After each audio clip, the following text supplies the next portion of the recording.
skirtingos pusės, pradėjome varžybas prastai, nesusikoncentravę, nors buvo visi nurodymai duoti prieš varžybas, bet mes neįvykdėm to, ką buvom sutarę. Per ilgąją pertrauką pasikalbėjome vyriškai, gavo velnių ir susitvarkėm su tom užduotim, kurias turėjome įvykdyti ir buvo visiškai skirtinga antra pusė. Pataisėm korekcijas gynyboje, tada gausi ir lengvesnių taškų, pastatėm kokybiškas užtvaras. Viskas daugiau mažiau tada ėjo į gerą pusę.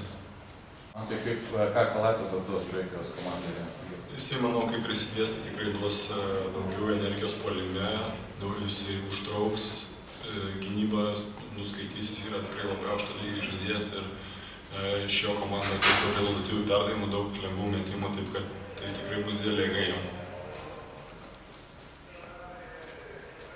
Man tai liko dar 6 rungtynės tikuočiau, kaip manai, ar reikia tiek daug žaisti, kaip pačiam atrodo 14 rungtynių? Nežinau, koks yra tvarkaraštis, mes prie tokio taikomės. Yra žmonės, kurie tuos dalykus supranta, mūsų reikalas yra rūpintis tais dalykais, kurie nuo mūsų priklauso. Taip,